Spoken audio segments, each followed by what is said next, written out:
Cara, semana passada eu disse que ia fazer um vídeo de Mr. Zeton pra sexta. Mas daí eu lembrei. Tinha saído mais um capítulo de Dustland e fechou 3. Daí fui editar as paradas e tal e... acabou que nem fiz. Mas a edição já tá engatilhada aqui daquele jeitão, então sexta a gente se vê também, hein? Bora pro vídeo que... Por sorte eu não faço leitura em live com facecam, porque eu que sou um belo de um chorão, ia dar uma cena bem feia pra vocês. Vamos.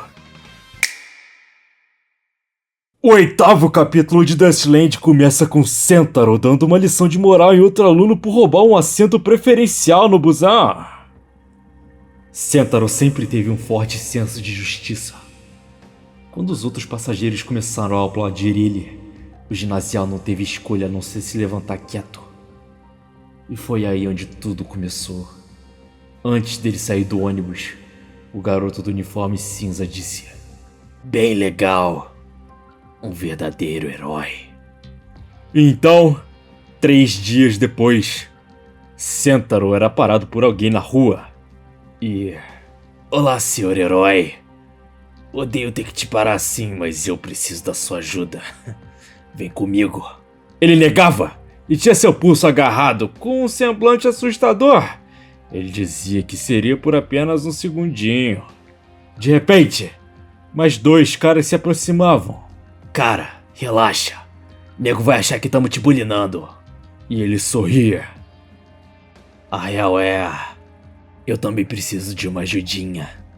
Dá pra tu me emprestar um dinheiro?" Ele avisava que tava saindo, mas era chamado pelo nome por aquele moleque. E ele parava, olhando confuso pra trás. "Ikehara Sentaro. Está no 2º ano do ginásio Shiseikan. Mora com os pais e irmão Sakutaro. 5 anos mais jovem. Sabemos tudo. Você é meu agora. Agora passa o celular." "Sem chance!"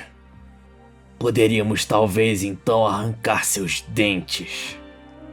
Então, vemos um quadro onde ele estava desolado, recebendo a condição de ter que pagar 20.000 ienes em 2 dias.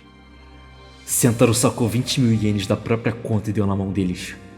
Mas então, uma semana depois... "Ei, Sentaro!" E ele caía. "Eu preciso de mais 20... não, 30.000 ienes. Prometo que agora é a última vez."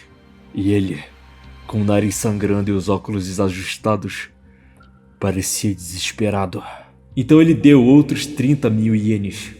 Mas então 10 dias depois disso, no caso, 2 dias atrás, eles apareceram de novo. E eles queriam dessa vez mais 30.000. Novamente, pela última vez. O prazo dele é 4 da tarde. Hoje. Essa é toda a informação que Gotin ficou sabendo. Foda-se esses caras. Eles vão cair. Mas de repente, a cena era cortada, com o homem lendo um cartaz escrito: "Atenção! A partir deste ponto fica Suzura. Aqueles que não possuem a determinação para continuar devem dar meia volta agora. Assinado, o diretor da escola para garotos, Suzura." "Aí, ô, velha guarda! Essa placa aí não é brincadeira. Esse lugar é o inferno. Tu devia passar longe. Aliás, vai ficar ainda mais perigoso em alguns anos." "Por quê?" "Por quê? Porque eu vou entrar aí." Mas enquanto Sansa dizia àquele cara, os seus amigos diziam pra ele os acompanhar. E ele partia. "Moleque tem uma boa presença. Feio pra cacete também." "Aí, ô velha gorda! Há quanto tempo? Tu é gangster agora?" "De forma alguma. Eu sou só um vendedor de cogumelos totalmente honesto." "Cara, já fazem séculos, hein? Quando foi a última vez que tu veio pra cidade?"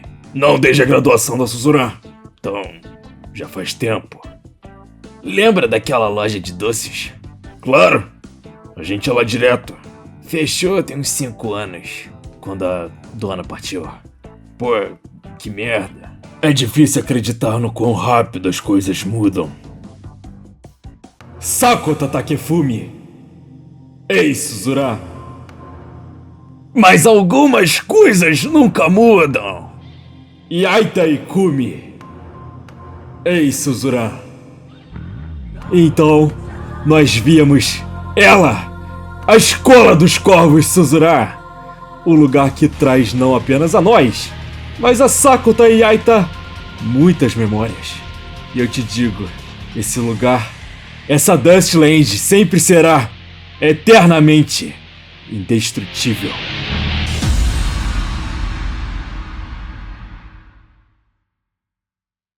Aliás, história engraçada. Esse lugar apareceu na TV uns anos atrás. Tiveram uma tonelada de reclamações, imagino. Quando perguntaram, o diretor simplesmente disse: "Pode vir falar na nossa cara." E o prefeito inclusive disse que isso representa um trabalho de arte que representa a juventude. Nesses dias é uma atração turística, se acredita? Yaita acendia um cigarro, perguntando a ele como tem estado a vida. Eu trabalho no restaurante de Yakitori, lá em Asagaya, em Tóquio. Yaita se impressionava e Sakota justificava sua visita com a reforma do restaurante. Yaita dizia que ia aparecer lá quando fosse a Tóquio. Tranquilo, até você me provar que tu realmente é um vendedor de cogumelo. Ah, custa tu acreditar em mim? Venho preparado, hein? Maneiro. Tá brincando? Acha mesmo que eu ia vir pra Suzura sem deixar minha marca? Cara, pra que escrever tão pequeno? Relaxa. Veteranos não devem se destacar tanto. E agora, com o dia caindo, eu genuinamente me sinto feliz por vir. Realmente traz umas memórias, hein? Eu fiz uma reserva no bar às 7. Toranuzi e Hamaru devem ir lá também. Aceita uma bebida? Parece bom. Mas não se você for vestido assim. Por que não? E nessa última página, podemos ver os nomes de ambos escritos no muro da Suzura. E como diz nela, essa Dustland permanece eternamente indestrutível.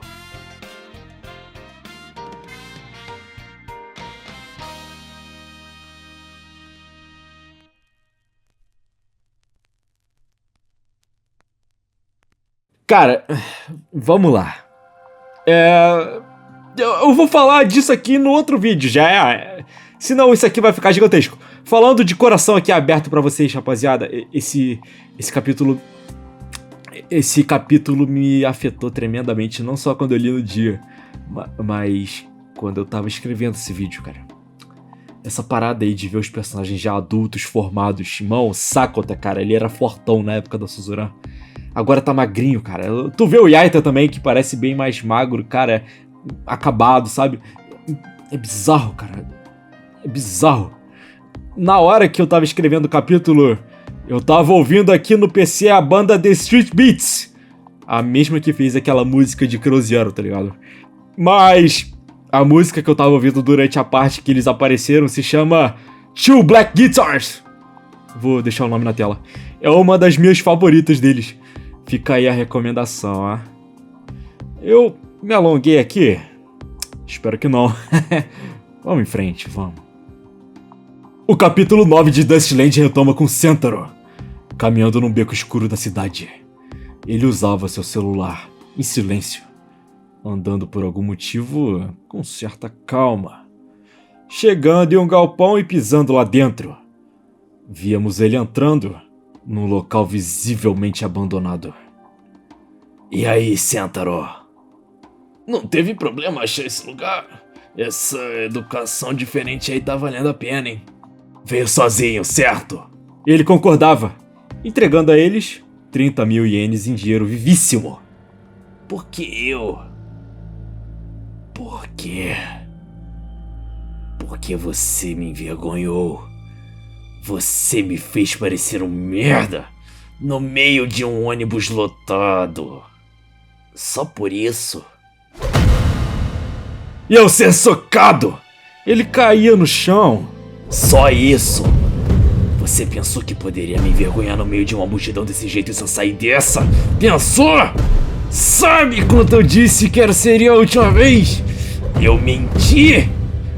Eu nunca vou te deixar em paz. Mas então, alguém caminhava lá pra dentro. Era Hibari Tsuneki Beni, chegando pra resgatar Sentaro. O que? Quem é você? Aquele moleque só sentia a porrada e caía duro no chão. Quem são vocês? Que foi isso? Eu nem senti essa merda comparada às bombas que eu tomo todo dia. Mas Benny já chegava naquele moleque com a voadora totalmente poucas ideias. Ele caía contra umas caixas. Benny, que diabo, cara? Ele era meu. Que seja. Bobeou dançou. E de repente, aquele garoto que tava batendo em Sentaro sentiu uma presença amedrontadora. E ele apenas iria lentamente dizendo pontos vitais do corpo dele enquanto se aproximava. Qual vai ser o prato principal? Ele caminhava para trás. Kobayashi Sanzo da Soro. O que tu faz aqui? Ele voava para trás, caindo de costas na parede. E então, apenas vi algo chegando e... Cala a boca! Ele levantava o pé e aquele moleque tentava se defender. Mas Sanzo continuava pisando nele enquanto o mesmo pedia para parar. Ele botava as mãos no chão, dizendo: Tenham piedade, me perdoem. Ele era pegado pela orelhinha e Sanzo dizia que Sentaro, seu alvo, era como um irmão mais velho para eles. E o mesmo apenas observava enquanto Sanzo sugeria arrancar a orelha daquele 171 covarde como lembrancinha. E ele obviamente continuava pedindo perdão. Akiba Masahiko, ginásio Yabashi do Oeste. Classe 1C, mora com os pais e duas irmãs na mansão das flores em Kosaka, no distrito Yokofue, apartamento 402. Ele tremia, e Benny dizia que ele ameaçou Sentaro da mesma forma, hein? Amanhã, 4 horas no banheiro da entrada norte na estação Nagata. Traz 100.000 ienes se tu não quiser ter problema. O troco não é a mesma moeda. A gente não vai te deixar sair dessa. E aquele moleque concordava com as condições. Sentaro nos agradeceu com lágrimas nos olhos. O Sentaro que eu conheci nunca pagaria, mas eu aposto que ele ficou abatido quando mencionaram o nome do seu irmão. Toto e Tama ficaram de guarda lá fora. Sentaro comprou taiyaki pra gente no caminho de casa. Foi o melhor taiyaki que eu já tive. Akiba Masahiko foi honesto e trouxe 100.000 ienes no dia seguinte. Sentaro recuperou cada única moedinha que foi tomada dele. E o resto, a gente usou pra jantar. Nós não somos delinquentes, mas também não somos heróis. Imaginamos que essa situação estava resolvida. Mas nós mal saberíamos que o grande ginásio Kochoron acabaria se envolvendo.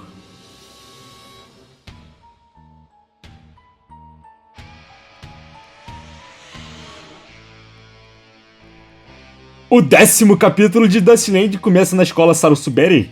E lá, Hibari encontrava com Tsuneki Beni na saída. Cadê o Sanzo? Não vi ele. Estranho. Talvez ele já foi pra casa? Talvez ele tenha ido lá na Dona Tsuruta. Ele vai pra lá depois da escola às vezes. Hibari não engolia essa história a princípio, se demonstrando pensativo. E agora, num centro de reciclagem da cidade, nós víamos Sanzo cercado por diversos caras com o uniforme do ginásio Kochoran. Eles pareciam sérios, enquanto Sanzo dizia que de fato a escola deles não desapontava.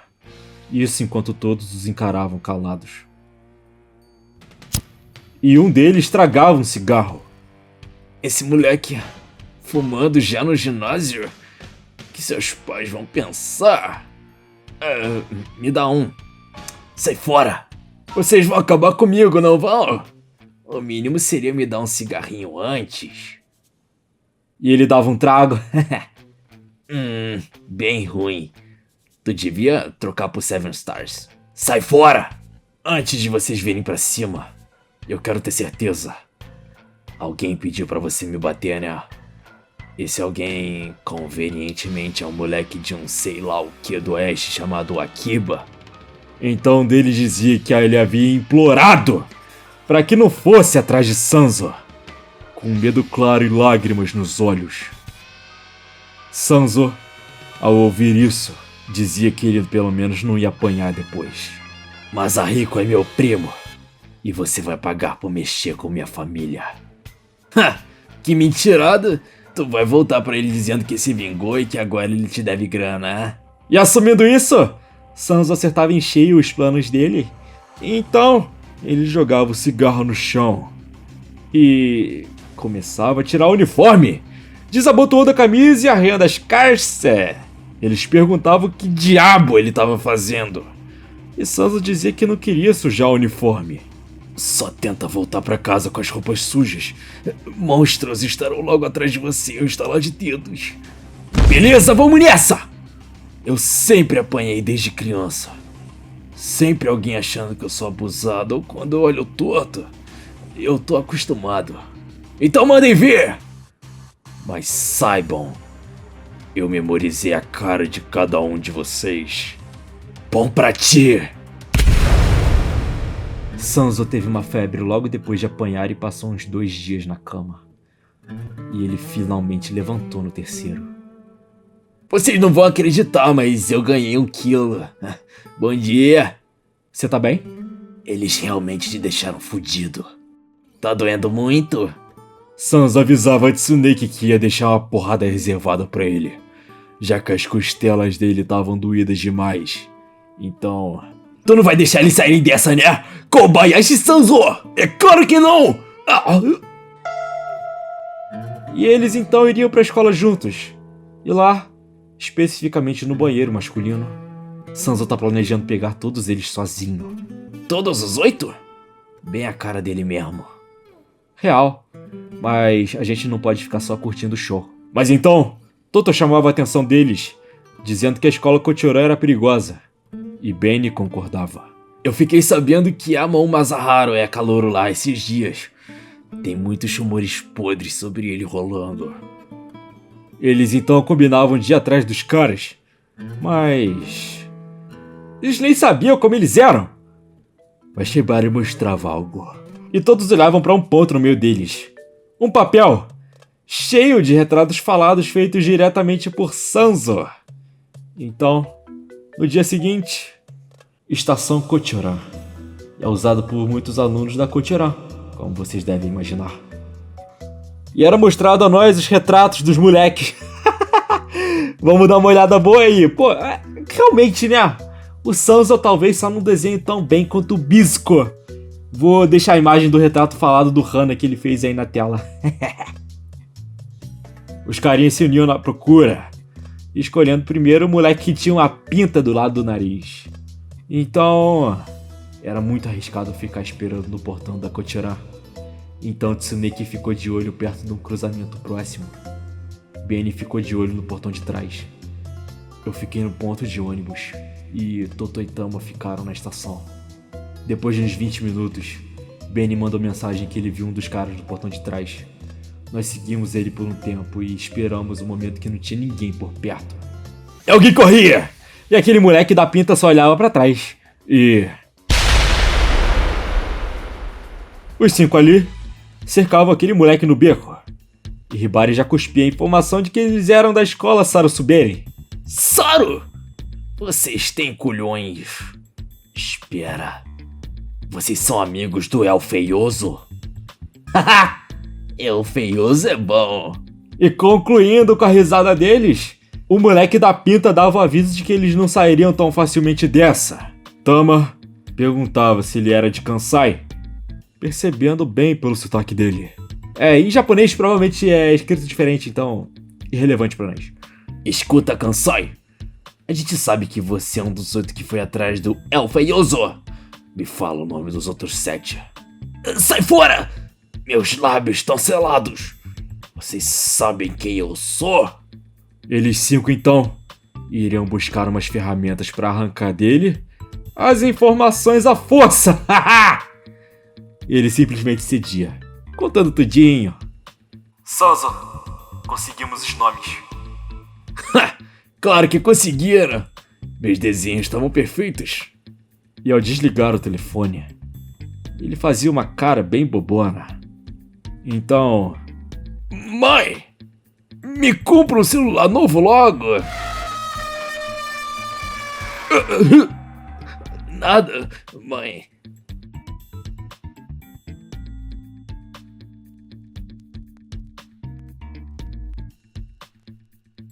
E é isso aí! Mais 3 capítulos de Dashland pra conta. Eu tinha aquela minha teoria, né, de que a gente chegaria na Suzura lá pelos capítulos 15, 14, por aí. Será? Eu não sei agora, porque a gente tá vendo aqui os capítulos são menores. 20 e poucas páginas, no máximo, assim. Então, eu não aguardaria muito... Sei lá, é capaz que a gente chegue lá pelos 20, porque eles agora estão no 2º ano do ginásio. Então, ainda vai ter o 3º ano. E vocês acham mesmo que o Sanzo e o Hibari, e os demais também, não iam arrumar alguma presepada maluca pra fazer aí agora o 3º ano? E tem outro fator também que eu acho que pode acontecer. Eu vou falar no outro vídeo. Se inscreve aí, comenta pra engajar legal. O que mesmo? Deixa o like. Se quiser me segue lá na outra rede, porque eu tô postando lá os capítulos de Worst quando eu tô fazendo. Até agora eu só postei um, mas eu vou postar outro logo logo, tá? É isso! Valeu!